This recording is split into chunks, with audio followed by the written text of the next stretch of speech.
commandité par votre spécialiste en prêt, financement et consultation de crédit. Capital Plus, votre partenaire financier pour tous vos projets.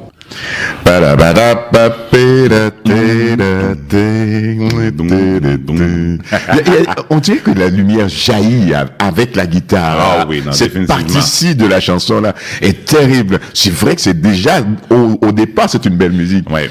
Mais rendu là, Ouais. on dirait qu'il y a un éclair qui jaillit. Jasmine Blue Sunday, l'élément essentiel.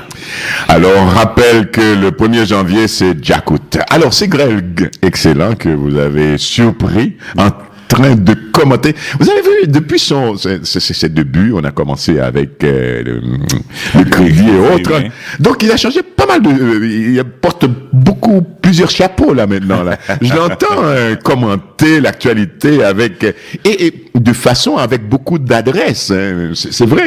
Ça, tu le fais vraiment comme si c'était un vieux là, un vieux pro là. C'est vrai, avec de la retenue et puis c'est bravo, mon chum. Merci beaucoup. On essaie de se tenir informé et d'être au courant de ce qui se passe. Oui, c'est vrai, parce qu'il y en a qui peuvent dire n'importe quoi, là. Écoute, là, pour vous montrer qu'ils sont à la page.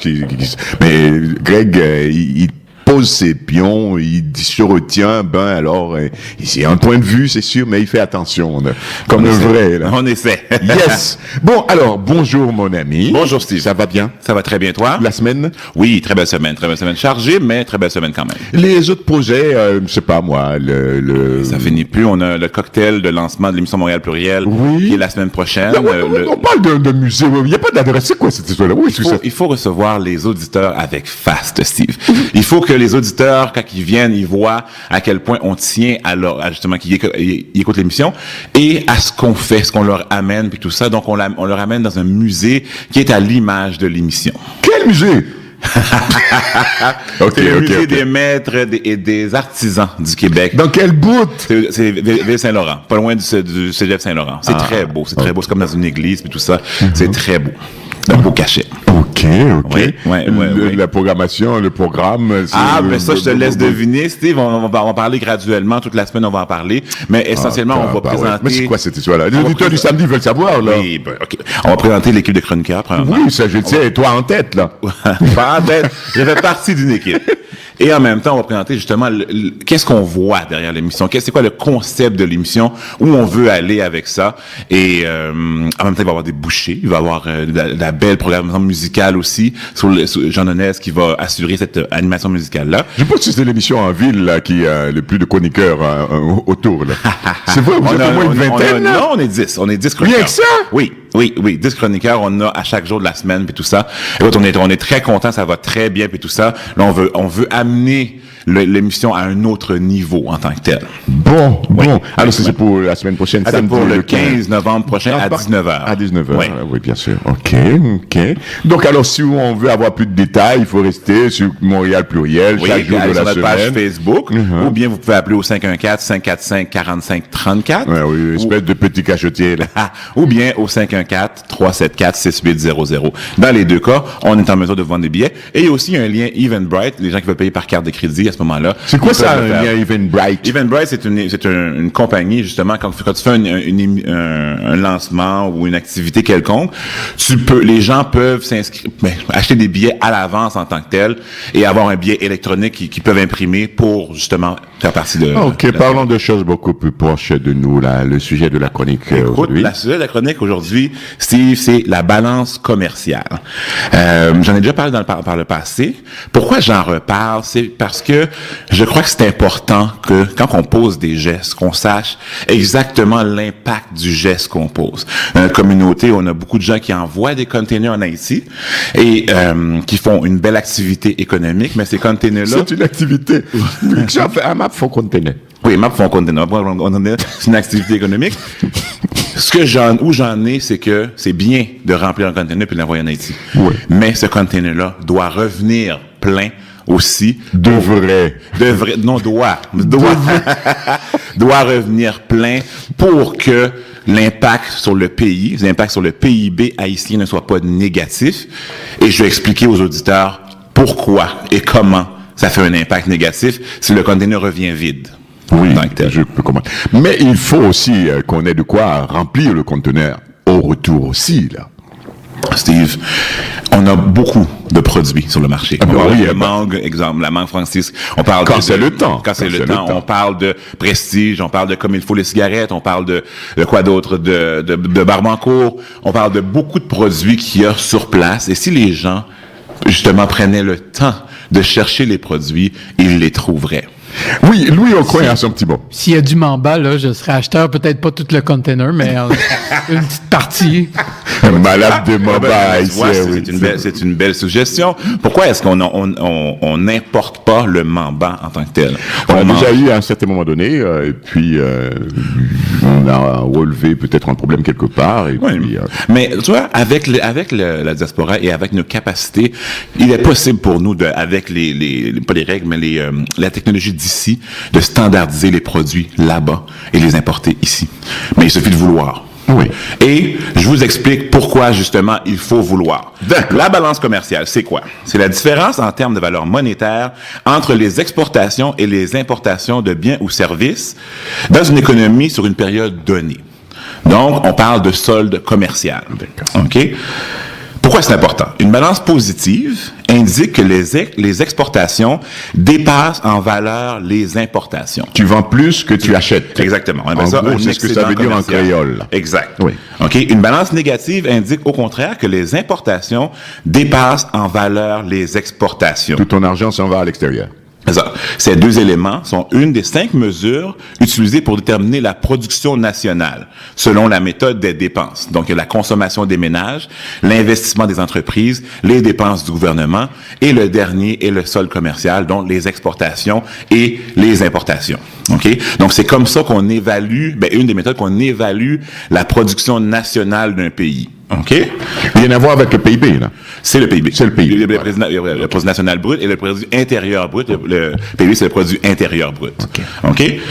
L'impact sur le dollar. Lorsqu'un pays importe un produit, la facture sera effectuée en devise du pays exportateur du produit. L'importateur doit alors acheter la devise du pays exportateur et vendre sa propre monnaie. Donc, tu peux pas acheter des produits américains aux États-Unis. Avec des gourdes. Avec des gourdes. Non. Faut que tu vends des gourdes pour acheter des dollars américains et ensuite acheter le produit en dollars américains. Donc, je demande aux éditeurs de nous suivre. Dans la théorie économique précise, un déficit commercial entraîne une dévaluation de la monnaie et l'effet contraire pour un solde commercial excédentaire. En voulant dire, plus tu importes, plus tu as un impact négatif sur ta monnaie. Plus tu exportes, plus tu as un impact positif sur ta monnaie. Il y a d'autres éléments qui affectent la monnaie, mais ces deux éléments-là affectent la monnaie aussi. OK? Donc, il faut prendre ça en considération quand on parle de gourdes. Et nous, Steve, on y va à l'inverse. Par exemple, on envoie de l'argent aux États-Unis, ici, on est content que le dollar américain donne beaucoup de gourdes. Oui. C'est complètement fou, Steve. Oui. C'est complètement fou. Parce que ça veut dire que la monnaie haïtienne se dévalue et nous, on est content de ce fait-là. Finit par ne plus valoir grand-chose. Il n'y a personne qui veut garder des gourdes en réserve. Là. On va dire ça n'a pas de sens, Oui. Steve. Donc, il faut comprendre l'impact de ce qu'on fait pour voir, quand on regarde une situation, on a souvent contribué à cette situation-là sans le savoir. Si on continue, on regarde l'exemple du Canada, par exemple. Explique ça à quoi à nouveau? Redis-le là, tranquillement pour que les gens puissent comprendre. Ils sont contents quand ils envoient leur dollar américain, Oui. ils peuvent obtenir 10 000 gouttes pour leur, pour leur dollar. Je comprends que ce que s'il se dit, c'est que la personne qui est en Haïti a plus d'argent pour consommer en tant que tel. Mais à l'échelle du pays, c'est un impact très négatif parce que imaginez, si on veut importer, après, nous, combien de gourdes, ça veut dire notre pouvoir d'achat en tant que se rétrécit. se rétrécit. devient comme peau de chagrin, là. Et après ça, on se demande pourquoi le pays est aussi pauvre. Mais on a contribué à ça. Bon, on va revenir au C'est pas Canada. ça qui empêchera les gens de continuer à le faire, mais il faut qu'on comprenne un petit peu l'impact que cela a. Ce que je veux dire par là, c'est que ce n'est pas juste envoyer de l'argent en Haïti. Il faut faire autre chose après. Il faut faire des investissements locaux pour que après ça, les Haïtiens puissent exporter aussi et que l'impact sur leur monnaie soit moins grand et que la production soit plus grande là-bas et qu'on ait moins la nécessité d'envoyer de l'argent continuellement là-bas. Oh bon Dieu. Mais écoute, c'est une... Je rêve. Je rêve. Écoute, on a la théorie et tout ça, mais il faut comprendre la théorie pour affecter la pratique en tant que telle. Définitivement. On va revenir à l'exemple du Canada, Steve. Depuis 53 ans, le solde commercial du Canada a diminué de 44%. En voulant dire, on était un très grand pays exportateur. Maintenant, le solde diminue. Pour l'ensemble de la période de 1960 à 2013, on enregistre une moyenne annuelle de 1,3%. Le solde commercial, ce qu'ils font, c'est qu'ils regardent la différence, puis ils divisent par le PIB. Puis là, c'est 1,3% actuellement le solde commercial. Puis ils disent, en 2001, on enregistre le plus haut niveau, qui était 5,7%, puis le plus bas niveau en 2012, qui était moins 2%. En voulant dire que les importations ont dépassé les exportations pour cette année-là. On regarde les États-Unis, par exemple. Les États-Unis ont commencé à avoir un déficit commercial en 1971. Pour les biens seuls, le premier déficit remonte à 1972 et le dernier excédent à 1975. Donc, en 52 ans, le PIB des États-Unis, pas le PIB, excuse-moi, le solde commercial a diminué de 519%. Donc, les États-Unis importent beaucoup plus qu'ils exportent. Et pourtant, ça n'a pas l'air d'affecter les Américains. Parce que les autres composantes, donc la consommation des ménages, l'investissement des entreprises et les dépenses de gouvernement sont tellement élevées que même si le solde commercial est négatif en tant que tel, ces trois éléments compensent tellement qu'ils sont le premier pays au niveau du PIB. Actuellement. C'est très difficile à comprendre. Donc, ce qu'on dit, c'est que un solde commercial négatif, c'est pas si difficile, c'est pas si nuisible, c'est les autres. À partir du moment qu'il y a d'autres éléments. Exactement. Qui viennent compenser. Exactement. On va parler de une la Chine. Industrie qui fonctionne. Exactement. Les ménages sont capables de dépenser dans l'économie, puis ça, pour garder l'économie à flot, puis tout ça. Quand il y a ça, c'est pas si pire. Mais c'est quand même négatif d'avoir un solde commercial négatif. Hein? Ou on préférait avoir un solde positif. On regarde la Chine, par exemple. Pour l'ensemble de la période, la croissance de leur solde commercial était de 52% en 31 ans. On enregistre une moyenne annuelle de 2,3%. En 2007, 8,8%. Et en 85, c'est la dernière fois qu'il y a eu un négatif de moins 4,1%. Puis les pays étrangers, justement, ils accusent la Chine de manipuler leur devise. Parce que techniquement, s'il y a un solde commercial aussi élevé, ça veut dire que leur devise devrait être très haute. Mm-hmm. Qu'est-ce qu'ils font? Ils vendent leur devise, ils achètent des dollars américains. Pour acheter des obligations du gouvernement américain pour réduire l'impact sur leur devise en tant que tel. Et maintenant, ils sont le premier... Et les Américains ne peuvent pas contrer cette tendance de la Chine à acheter leur monnaie. Ils voudraient, comme le Japon le fait. Parce que les Américains en ont besoin, ils ne crachent pas sur l'argent chinois. C'est que le Japon l'a fait il y a quelques années, puis on dit au Japon, bon, on va imposer une taxe de 100% sur vos automobiles. Puis le Japon, c'est comme ça, non, ils peuvent pas le permettre. Mais l'économie chinoise est beaucoup plus diversifiée que les automobiles seulement, fait que, comme, sur quoi tu vas les taxer?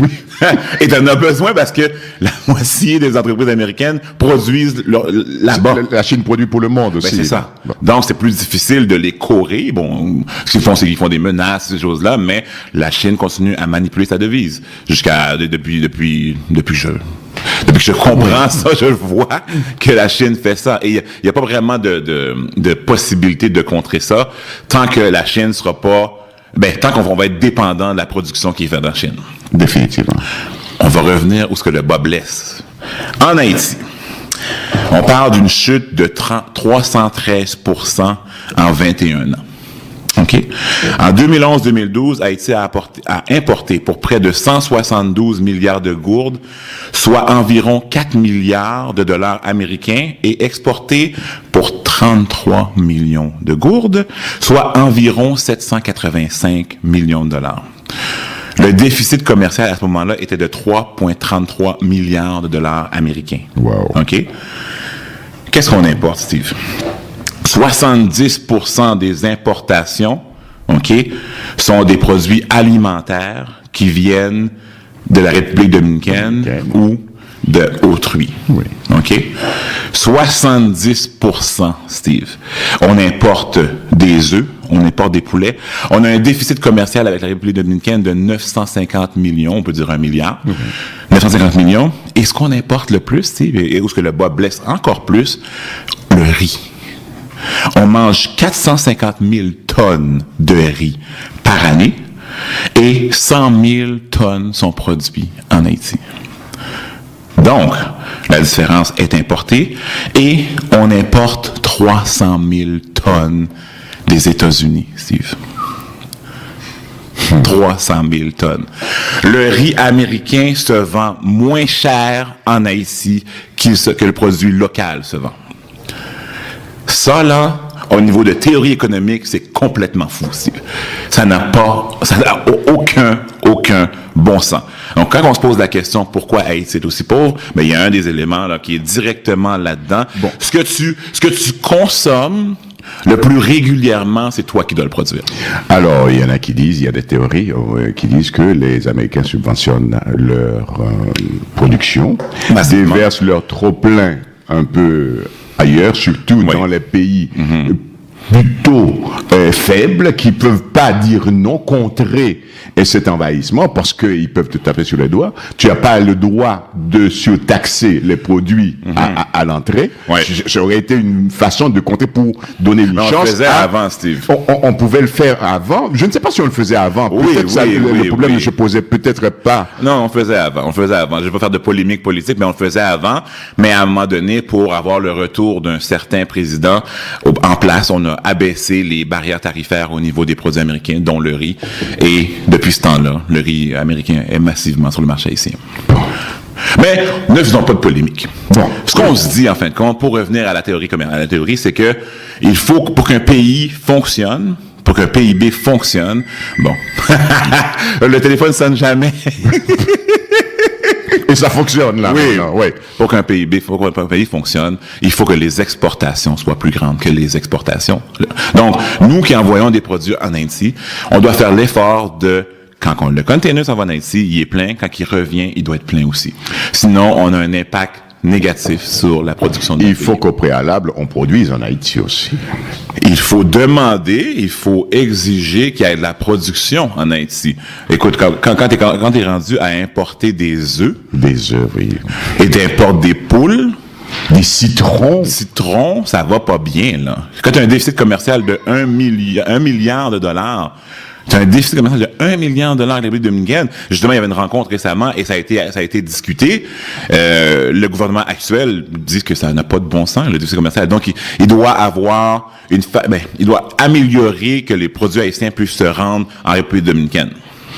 Ouais. Mais c'est discuté, Steve. Avant, c'était même pas discuté. Mais moi, c'est discuté maintenant. Et, bon, la morale de l'histoire, comme on a dit, c'est que le container doit revenir plein. C'est pas demain la veille que ça va se faire. Steve, il faut être optimiste. L'espoir fait vivre. Oui, bien sûr, oui, ça prend un point de départ. Mais il faut commencer quelque part. Il faut comprendre aussi. Puis là, je vais pas frapper sur les gens qui font des containers. Il y a rien de mal à faire des containers en tant que tel. Mais il faut être conscient de l'impact qu'on a sur notre pays quand on fait ça.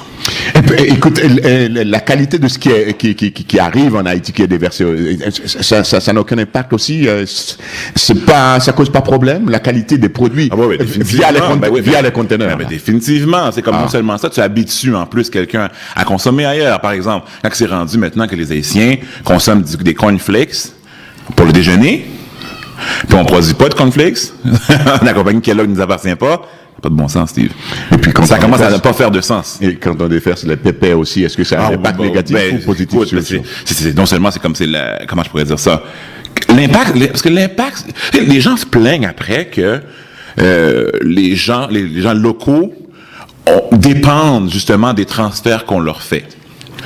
Mais justement, si on ne les sensibilise pas à la production locale, ils vont continuer à dépendre de ce qu'on leur envoie. Donc, il faut être conscient de l'impact de ce qu'on fait. Il faut être conscient, hein? Il faut être conscient. Merci. Wow, belle chronique aujourd'hui, la balance commerciale. Vous avez compris un petit peu le mécanisme. Très souvent, ça peut être très compliqué, mais par la bande, j'ose croire que vous avez compris parce qu'elle était assez limpide, fluide. Oui. On a fait notre possible c'est un sujet. Oui. Pour être à la portée, à la hauteur. Définitivement. C'est un jugement tellement important. Si jamais il y a des gens qui ont des questions là-dessus, écoutez, appelez au studio. J'ai pas de problème. On va répondre à toutes les questions. Pendant 5 minutes, 10 minutes, Gré est encore là. Bon,